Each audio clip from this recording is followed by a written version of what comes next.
Is it too late for the New York Mets and Pete Alonso to have the proper reunion? The guys over at MLB Network do a breakdown on what Francisco Lindor and Juan Soto can mean to the New York Mets lineup next on MetCast.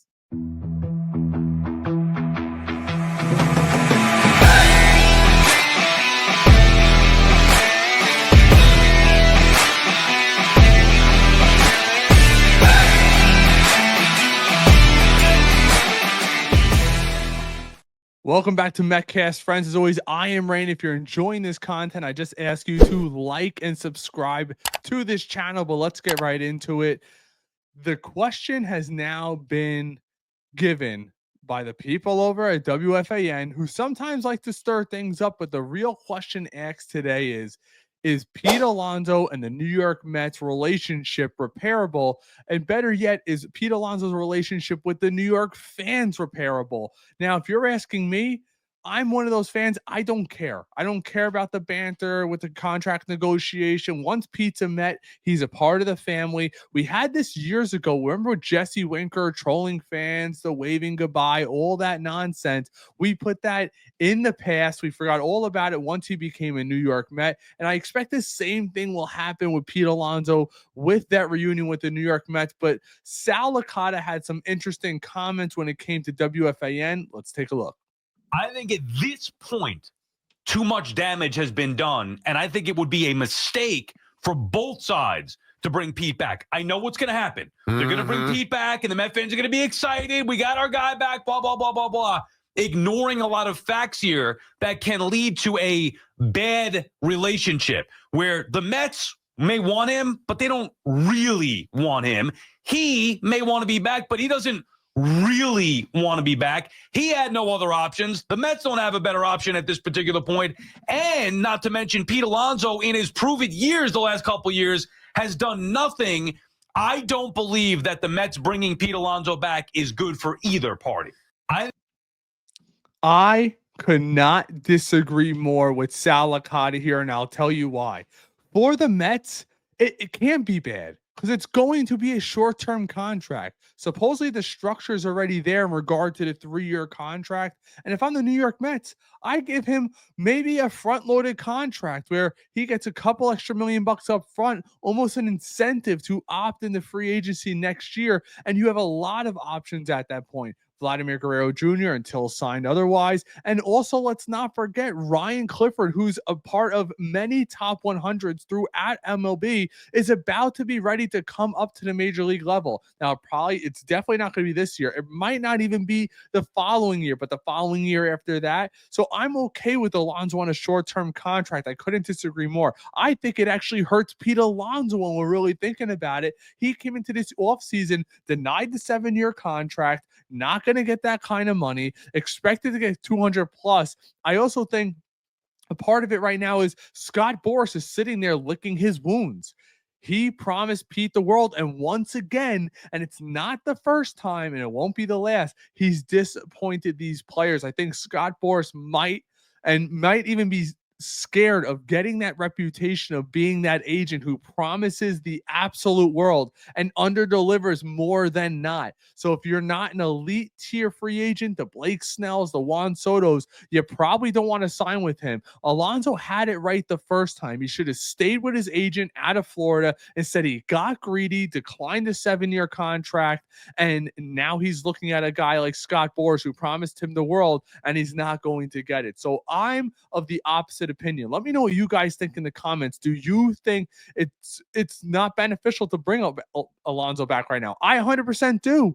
Because if it doesn't work out and it's a short-term deal, you let him walk. You still have the Beatties. You still have all these prospects. And that's all it's going to cost you with Alonso. It's only going to cost you money. Think about that when you're thinking about that. Now let's get to this next video. MLB Network did a breakdown in regard to both Juan Soto and Francisco Lindor, the impact that they could have as a duo with the New York Mets. Let's take a look.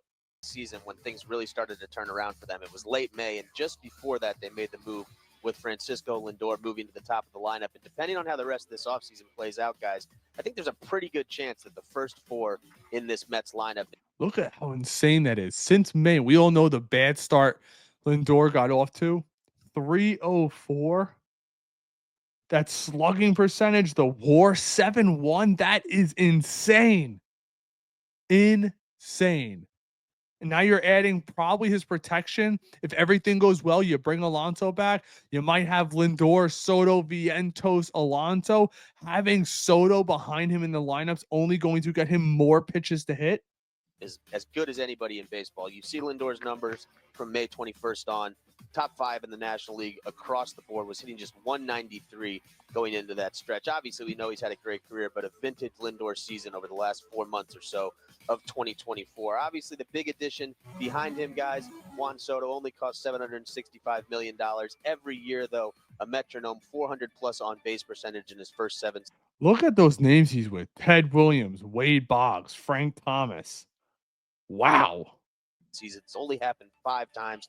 Have to go back to the big hurt for the last player to start his career like that. Who is Ferris fan? He is kind of an imposter on this board a little bit. H started his career late after World War II, only played for about 10 years. But those other 3 names, obviously, some of the immortals of the game. Save Ferris, because he knew we were going to ask about that. I did know you were going to ask that. I've been trying to get him off these lists for years, with all due respect to him. They always screw things up like this, but he's always in there. All right, moving on to the 3-hole guys. Mark Vientos, how about 25 and younger, highest slugging percentage last year? Same kind of deal here. Keeping some pretty impressive company, 27 homers and just over. That is called being the amongst the elite Mark Vientos. And think about it. He's so young. The league, everyone keeps saying, oh, the sophomore slump, the sophomore slump. I'm not worried about that at all. I'm just not. With a lot of guys, I am, but Vientos was in the league before. Last year, it's not like he dipped his toe for the first time. He's got that experience under 25.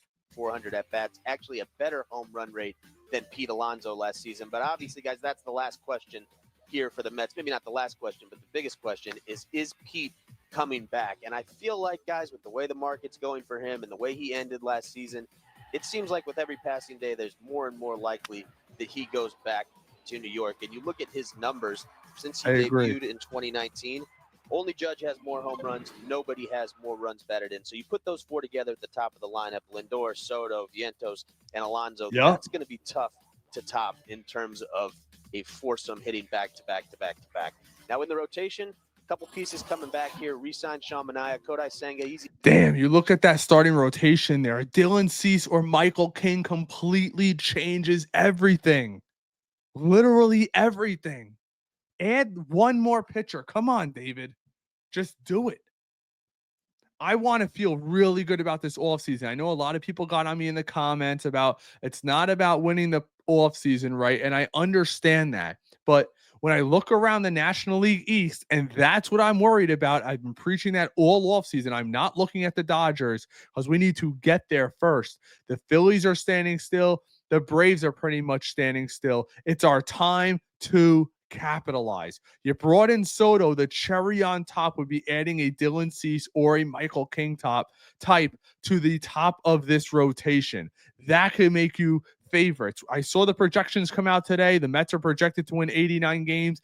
I feel you add a Cease or a Michael King, that projection is going to go to 91 to 93, anywhere in between there, and you're going to win the division with that. I truly feel that. Maybe you guys feel different. Let me know in the comments. Easy to forget how good he was just 2 years ago. Made 1 start last season, expecting him to be fully healthy. Frankie Montas was healthy last year after missing the previous season. Montas stinks until proven otherwise. Cross town and from the bullpen into the rotation. But the standout for me, guys, last year, David Peterson. Nobody had a bigger decline in ERA from 2023 to 2024 than Peterson among pitchers with 100-plus innings in both seasons. So. And that's what you have from MLB Network. And I know watching those videos, it's got to make you beyond excited when they talk about that 1 through 4. And then you see the videos of Brandon Nimmo at spring training early. If he could come back and be the Brandon Nimmo of just 2 years ago, have a little bit higher on base percentage, he would be a hell of a 5-hitter. And I fully expect Francisco Alvarez to take that leap that we've been talking about. Last year, he struggled with defense going into the year, so that's where he put his primary focus. I think he's going to focus more in the offseason on the offense. You see him in the batting cage. He changed up his swing a little. I'm very excited for him. And then get a legitimate DH. They're going to clearly give Winker the shot. We'll see what happens with Starling Marte, but This team is looking prime. We're just that one big frontline piece away. I feel Alonso, that front end starter. You could tell me you brought in an ace, brought in Juan Soto, and we ride into 2025. I feel as a division favorites in the National League East, the fans will be riveted. I'm so excited for this season. Let me know what you guys think down in the comments about that 1 through 4. Would you rather the Mets explore other options? If so, let me know what they are. I see some people shouting out Yandy Diaz trade for him, but Pete only cost you money. I also think some of the other teams are shy because Pete has a draft pick attached to him. So as other news comes in, I appreciate you guys sticking around. We'll be bringing it to you. Until next time, take care.